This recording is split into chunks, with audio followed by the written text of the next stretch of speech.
Um, so I've been asked by a few people on set when I'm working as a script supervisor. People asking me who are interested in learning how to do it or just kind of interested just generally in what the job actually entails. And I feel like I've been asked by enough people that it makes more sense for me to record a little video like this and then share it. So yeah, basically I'm a script supervisor. I've been working in the film industry for a number of years. And although I'm Australian, this should be pretty much relevant wherever in the world you happen to be. So firstly, what is a script supervisor? Basically, it's kind of a weird question because it's one of the jobs on set that actually does have really specific defined responsibilities, but there's a lot of little responsibilities. So it's kind of difficult to pinpoint exactly what my job is. If someone's not familiar with the film industry at all, I'll just say I'm the continuity specialist. I just take notes on continuity, which is true, but it's not exclusively true. So what I'm going to do is I'm just going to go through the basics. I'm going to go through what I do during pre-production, what a script supervisor does during production on the day, on set. And even though script supervisors aren't in post-production, I'm just going to touch a little bit on post-production at the end, but we'll get to that. So first things first, in pre-production, this is before you start rolling cameras, script supervisor needs to be familiar with the script enough. They need to have read the script and be familiar enough with it so that they can, figure out just basic, easy to miss continuity things ahead of time. So after that, one of the first things you should really be doing is doing a pre-timing of the scripts, getting a runtime or an estimated runtime. Basically going through the script with a stopwatch and reading through the scenes in the same amount of time that you think it would take to act out that scene.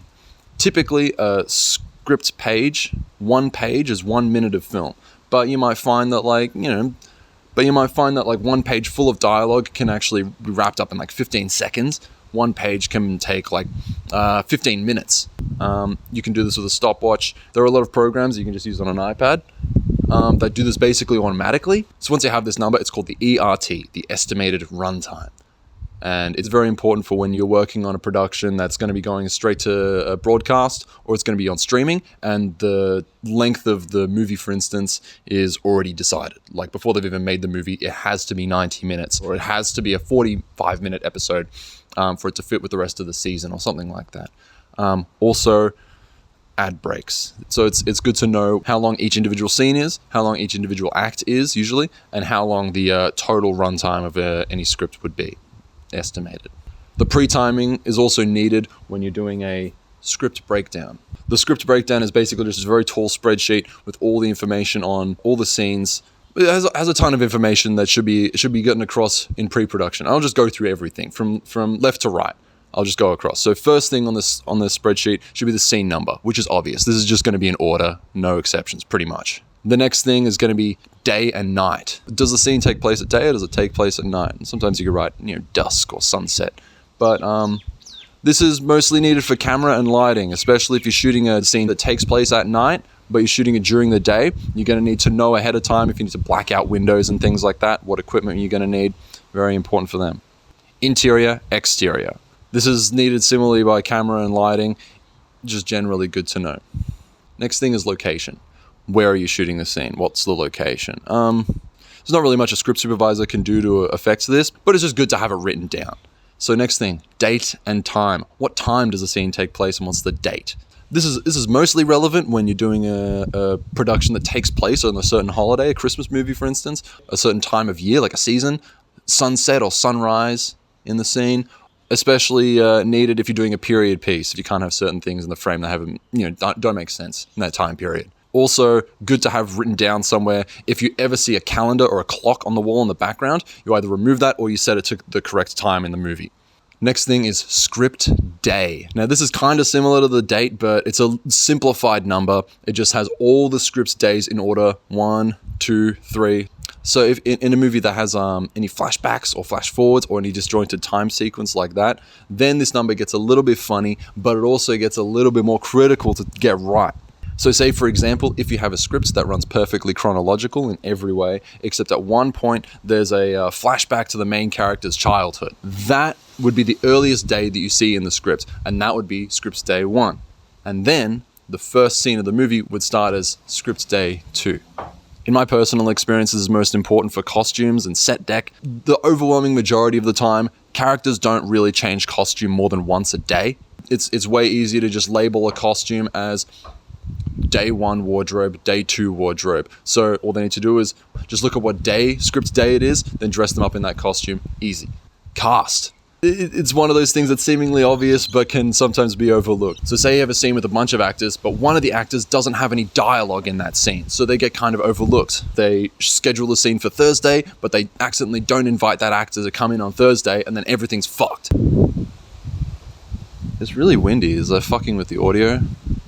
Next thing is the synopsis. Pretty self-explanatory, just a quick synopsis of the scene. Page number. What page does this scene start on? Eighths.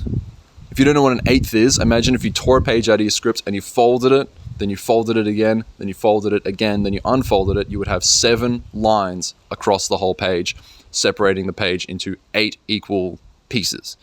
These are what we call script eighths. And this is how you measure the length of a written scene.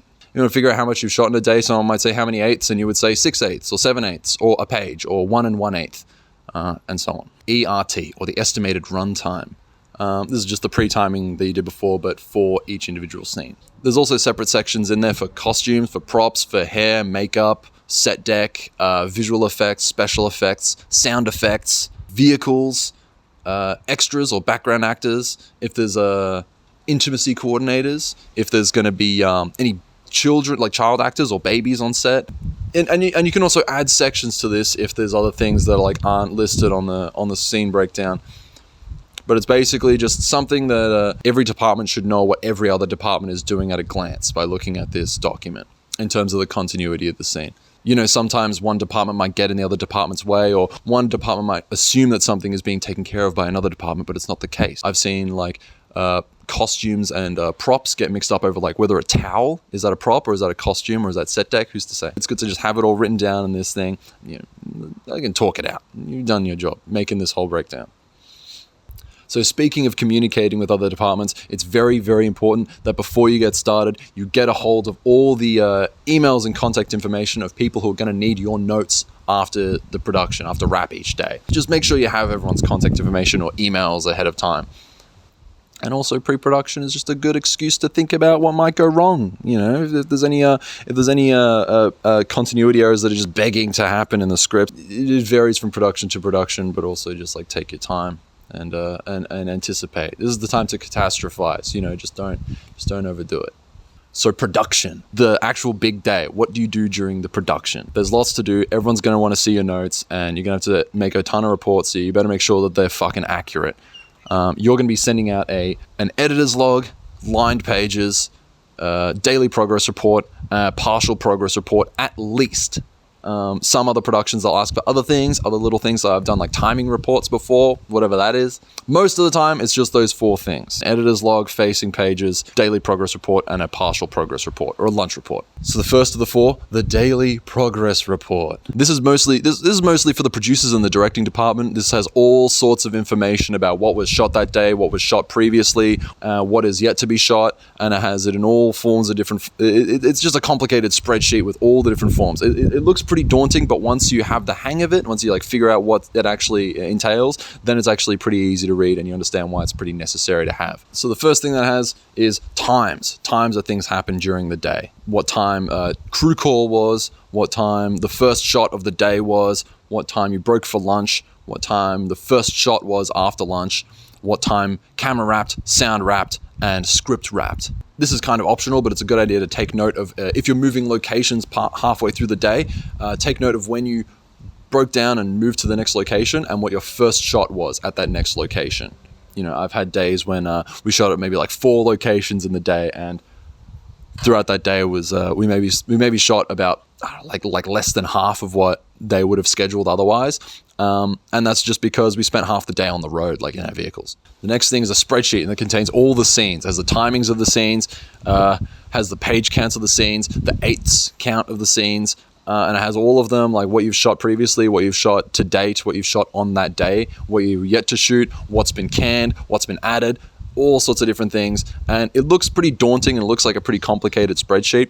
And I guess it is if you're not really used to reading it, but once you have a look at it, once you familiarize with yourself with all these things, what they actually mean, then you realize just how quite useful it actually is. So say, for instance, you're a producer at the end of the day and you say, how long is the script? How much of it have we shot? And how much more do we need to shoot for this production to be over?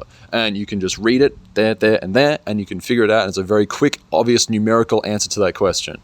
There's details for fully credited scenes. There's a section for partially credited scenes. The total number of setups you had throughout the day, and the total number of wild lines you had throughout the day. At the very bottom of the page, there's the general notes section. This is very useful because even though the daily progress report has a bunch of areas with heaps and heaps of information, there's still sometimes little things that happen throughout the day that are worthy for the production people to know about, and there just isn't a section for it. So just add it into the general notes. If there's any sort of delay for any reason, say there's like a ridiculous downpour or there's some medical emergency or whatever, and that's why there was a delay, explain why and explain what caused it.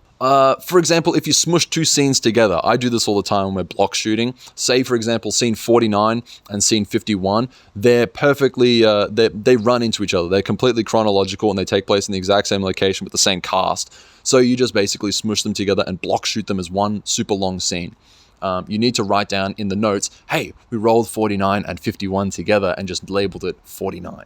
And that'll explain to the editors why there's twice as many slates for scene 49 and absolutely 0 slates for scene 51. You need to make sure it's clear. It's written out for people.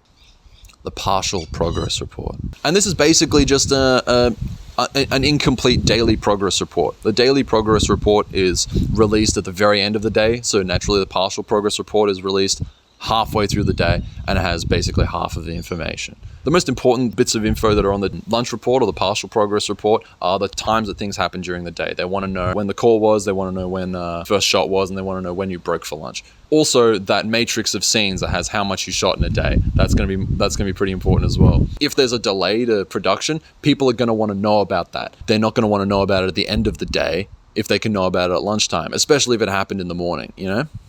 The editor's log.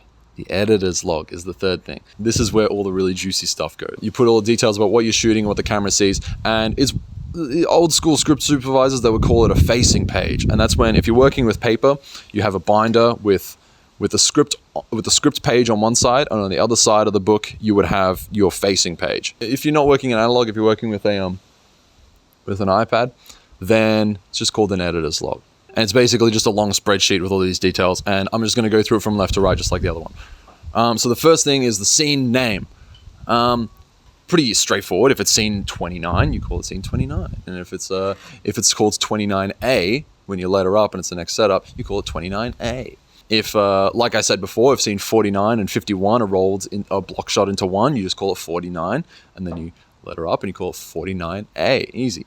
It's basically just what's written on the slate, what the name of that setup is. And by the way, Script Supervisor does actually have last say in what's written on the slate. So it's good to brush up on slating as well. If a scene was added in between other scenes after the script was locked, then they're going to letter that up as well, but they're going to call it, they're going to add the letter to the beginning of the name. So say a scene was added between scene 22 and scene 23, then that scene that goes in between them is going to be called Alpha 22. And then you letter from there. It can get confusing, but you go Alpha 22, Alpha 22, Bravo, easy. Take number. So this one's pretty straightforward. You know, if it's take 1, call it take 1. If it's take 2, call it take 2. If it says take 2.1 and then take 2.2, it means they rolled on take 2, they stopped the action, but camera and sound were still rolling, and then they reset again and they did it again. So there's 2 versions of the scene on one take. So you just call it take 2.1 and take 2.2, and you say what you need to say about both of those setups. Sometimes you'll look at it and it'll say, oh my God, there's 2 take 1s, there's 2 take 2s. That's crazy. How is that possible?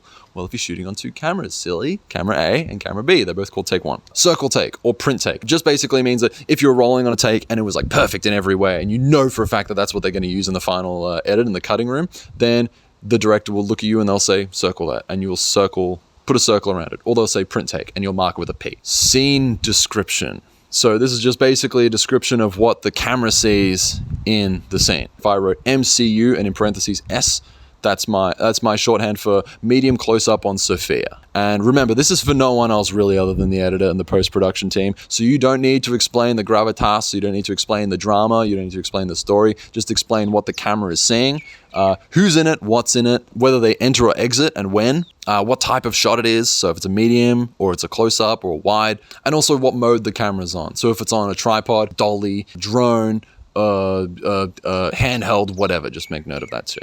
Camera roll or memory card, we just call it a roll. It's pretty easy to keep track of as long as you communicate well with camera department. It can get a little annoying if you're working with like unusual cameras, like say a drone, or you're filming on like an iPhone, for instance. Sound roll. So also equally as important, although much easier to keep track of. I've never met a sound person that doesn't use memory cards big enough to get an entire day of recording in one memory card. So almost all the time, day 3 is all going to be on sound roll 3. Day 5 is all going to be on sound roll 5, so on.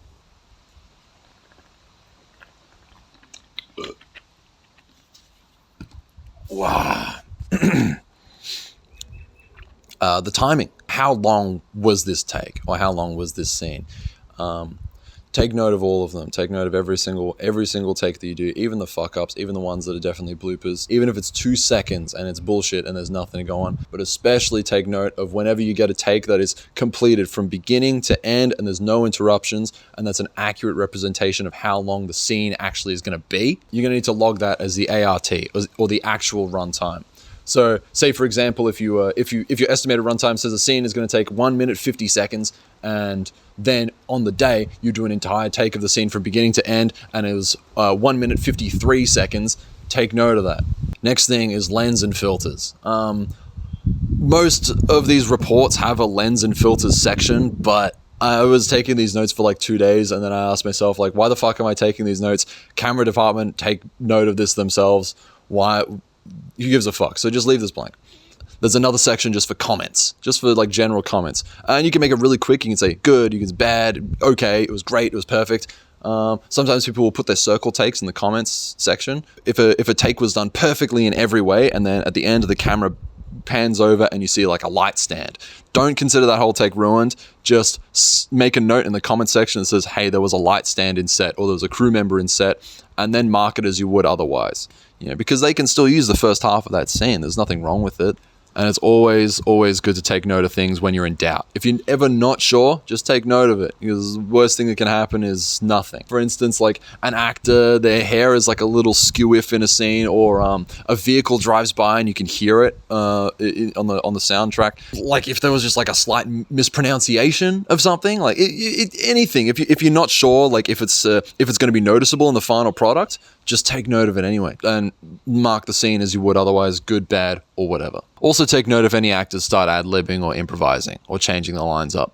And that's it for the editor's log. The next thing is the lined script. This is where all the fun, like, memory stuff goes. You think about, like, a script supervisor, like, memorizing little details, and you do a little bit of drawing here as well, so it's fun for the kids. If it's done manually, you would set up your scripts there, and you would set up a ruler so that you could draw a line all the way from the top or the bottom to the page, and you would have the setup and camera name at the top of that line. You would just draw a straight line only covering the things that camera could see for that setup, and all the stuff that the camera couldn't see for that setup, you draw a little squiggly zigzaggy line. If there's anything the camera can sort of see, or we call it dirty, you draw a straight line and a squiggle over it both. And the line script is also where you take all your notes. So say, for instance, that someone's holding something in their right hand versus their left hand, or a big monologue with an action in the middle.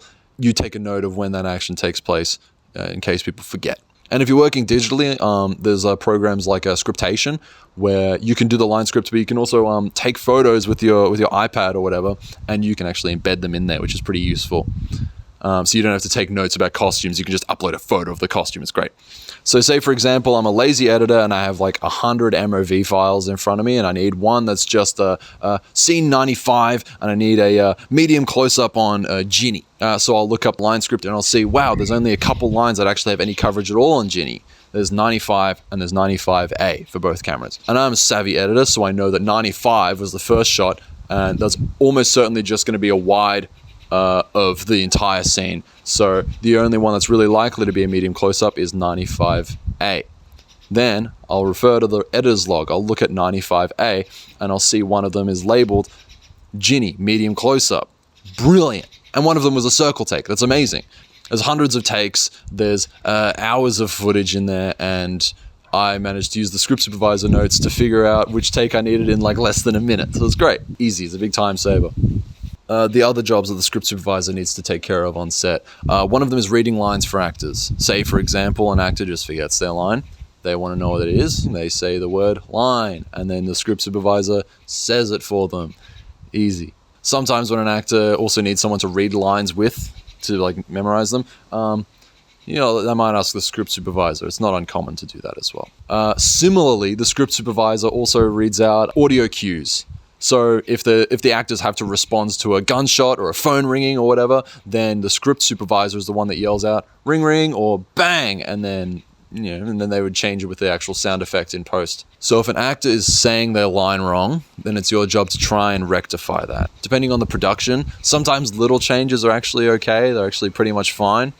Sometimes they're not. Sometimes everything has to happen exactly per the script. So the first step is obviously to bring it up with the director and decide whether you want it rectified. If they want it rectified, they'll give you permission to go over to the actors and talk to them. You go over to the actor and very politely, please do this as polite as possible, say, may I? And then offer to correct them. It can be pretty daunting, if you're an actor, you're memorizing all these lines and then someone comes up at you, like as you're actually on set to like tell you fucked up. So best to be like as polite as possible and give them as much space as they need. It's not easy being an actor with all those eyes on you. And if you're the script supervisor, you're kind of it can feel kind of rude for a lot of actors.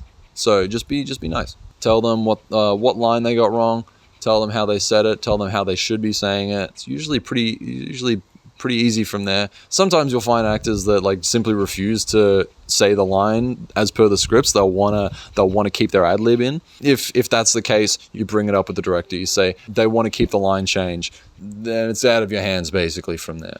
Throughout the day, you should be taking many pictures, as many pictures as you possibly can. We have the technology now. You have your phone, you have your iPad. You could even bring just like an actual camera. I used to bring my DSLR to set to take photos. It was a little clunky, but it got the job done. Take photos of everything you can think of: costumes, makeup, set deck, locations. Did I say makeup? Makeup. Do it. Take heaps of photos of fucking everything, because you never know, especially like if you have a location set up for one scene, then you pack everything down, shoot elsewhere, then you pack all that down and have to shoot back at the first location you're at. You will understand the nightmare of not taking enough fucking pictures and not remembering what the setup of this table was. Take a lot of pictures. Even if you're not even sure, even if you don't know, even if you're pretty confident that you remember it, just take a picture. Ideally, in a perfect world, costumes, set deck, makeup, everyone would be taking photos of their own shit. But sometimes people forget, sometimes people are new and they just don't realize, and that's totally fine. You should still consider it your responsibility to take heaps and heaps of photos, just in case, like a costumes person, they absolutely can't for the life of them remember which hat this actor was wearing. You should have a photo of it just to help them out, Also, take pictures of the frame. Even though you have a shot list and everyone knows you're doing reverse shot coverage of two actors talking, and they're both going to be like mediums, for instance, by the time you've shot one, you've packed everything down, you've turned the whole set around, you're setting up for another one, you're shooting another one. Maybe it's not like a perfect match for the medium. Maybe there's like a little more headroom, a little more chin room. It's always good to take those photos, and when the camera operator is setting up for the next shot, you politely show them a photo of the other shot that they're trying to match, and if it's not a perfect match, then they'll likely try to match it to it.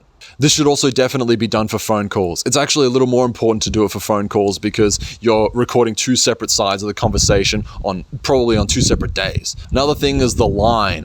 I hate the fucking line, but and there's many videos and there's many tutorials on YouTube that explain what the line is, but basically imagine if you have like a bird's eye view and you're looking at two actors facing each other. You draw a phantom line in between them. The camera cannot cross over that line to get other coverage. If the camera's jumping around and crossing the line, in some ways it can feel like a little unnatural in a way that's like difficult to explain. The script supervisor is one of the few people on set that's actually paying really close attention to the line. So just make sure you understand what it is and how to adhere to that. And that's pretty much it. So at the end of the day, when the AD says that's a wrap, you should aim to get your notes out as soon as possible. But there's still a couple little finishing touches. You need to add the wrap time to the timing thing on the daily progress report. There's 3 different wrap times. There should be the camera wrap, sound wrap, and script wrap. And these can all be different times, mind you. Sometimes you'll wrap, you'll be done shooting all the scripted content, but camera will still be rolling on like B-roll, for instance, like stuff that's not necessarily scripted. Or camera's wrapped, but you want to stay back and do like maybe 10 minutes of wild lines on just with sound. So you would have, so camera wrap would be like 30 minutes earlier or whatever. You should also double check which scenes have been fully credited, meaning that you don't owe any more coverage for this scene. You've got everything. You don't have to do any more like close-ups or inserts or anything like that. You should be very, very intentional about what you credit, because sometimes, you'll take like all day to shoot a scene. Like it will be like a 15-minute long scene and it'll take the whole day to shoot, and everyone put in heaps of work, except you still owe like one insert of the baby, but you didn't film the baby today. You didn't get everything from the scene. You still owe that one insert for the scene, so you can't actually credit that scene. This is where you just add the note in your daily progress report. You say, like, you explain why it's not been credited. It's very good to go over your notes just very slowly and very calmly. Sometimes in the hustle and bustle, it's tempting to want to rush and get things out as quickly as possible. And you can save other people like hours of time. If there's like a small mistake, you can save a lot of time for a lot of other people. Now, for post-production. Script supervisors basically aren't involved in post-production pretty much ever, like at all. So once you've wrapped on that last day of shooting, you maybe spend about 15 to 20 minutes doing your notes, saying goodbye, driving home, and then you're done. You're fully done. But you've done all these reports, you've made all these notes. It's very important to remember that there's other people that are still relying on them, and they're using these notes as a guide to get their work done, which is why you should make sure that you leave your contact information on all the notes. Just a phone number and an email will do usually, but if someone's having trouble understanding your stuff, you should treat it as your personal responsibility to rectify whatever the problems were, because sometimes, honestly, you've made a mistake. And if the editor is having a hard time figuring out what this mistake means or what this missing piece means, and it's not explained or it's not obvious in the script supervisor's reports, then they're going to want to talk to you about it, and you should be happy to help. But yeah, basically, that's it. Those are the basics of script supervision. There's definitely more to it, and it's entirely possible that I left a couple things out by mistake. But maybe I'll make some more videos later. Maybe I'll make some more videos specifically explaining what techniques and programs that I use. Like if you want to do it on paper or on like certain like Scripty or whatever. If you're curious about anything, if you want me to answer any questions specifically, feel free to leave a comment on this video, and I'll think about making an answer for it. Anyway, in the meantime, get out there, have fun, work really fucking hard, and make some fucking movies.